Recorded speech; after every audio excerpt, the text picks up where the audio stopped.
Hey everybody, happy Thursday to you. I hope it is as glorious with you as it is with me. It is clear blue skies, beautiful spring sunshine flooding through the windows here, as you can see across my body. I have been trying to do this video for you for well over a week. It was on my sort of agenda and schedule for last Tuesday, which is when I normally do my videos onto Instagram and Facebook, but last week I was like the walking dead. So, and I could barely talk. I was coughing like a trooper. So it has had to wait, and circumstances have been such that I haven't managed to get to it until today, but it is here and ready for you. So today I want to talk to you about intentions as opposed to goals. So I'm sure many of you, when you came into this new year and this new decade, you set yourself some goals for the year in whatever area of your life that might be, whether it's physical goals, fitness and nutrition related, whether it's business related goals, whether there are personal goals that you are aiming towards, whatever it may be. You may have set yourself some goals at the start of this year. And that's fab, because if we haven't got something to work towards, then we're just going to sort of be treading water, pretty much staying where we are right here, right now, and not really moving forward or making any changes to our lives. But if all you're doing is setting goals and not actually working towards them, they're not going to happen. And that's where your intentions come into play.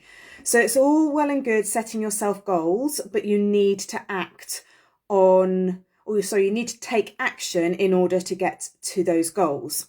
So intentions are where that comes in, as I said. So what you need to do, I think, in my opinion, is you set yourself those goals and then you set some intentions that are going to help you work towards hitting your goal. So the goal you should have set yourself should ideally be a SMART goal. So specific, measurable, achievable, realistic and timely. Now, I'm a little bit of a stickler for thinking, well, let's not put a time point on these things strictly. Let's have a fairly flexible time point, but equally keep driving towards that end goal. Particularly if you're setting yourself really big goals, you might want to be a little bit adaptable as you progress towards them. But at the end of the day, you need to take action. You need to set yourself some intentions. And I was encouraging the clients in my VIP group last week to do exactly that. So we spent all of last week talking about our intentions. So I asked them to set their intentions at the beginning of the week.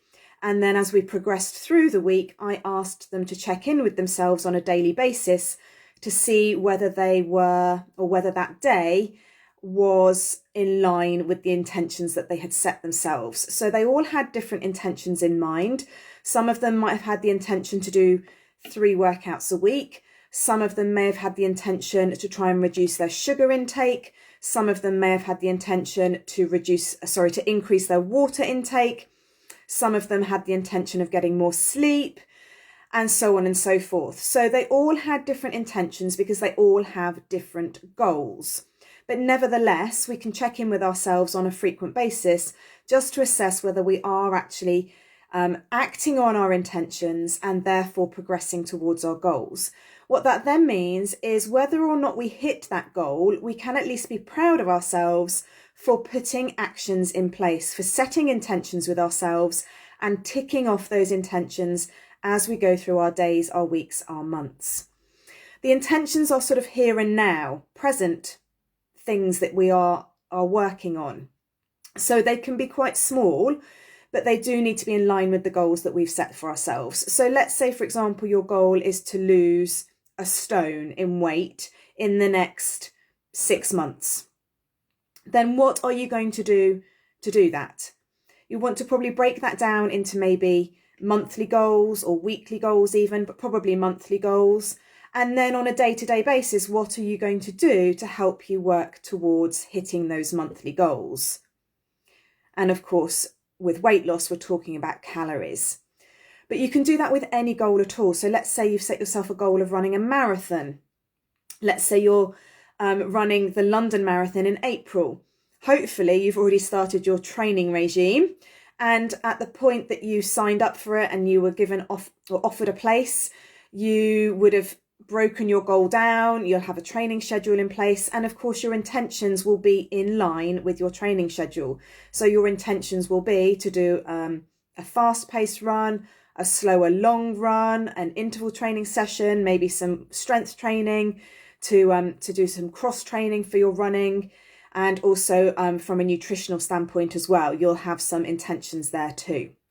So I guess what I'm trying to say on this video is, yes, set yourself goals, but far more importantly, set yourself intentions. What are your intentions that you are going to commit to this coming week? What actions are you going to take this coming week to help you work towards whatever it is those goals are that you have set yourself? So if you are not setting yourself intentions on a daily, weekly basis, maybe this is the time to think about setting those in place. Think about the goals you've set for yourself. Think about the actions you need to take in order to hit those goals, and then set yourself intentions and go smash them. Have a great rest of your day.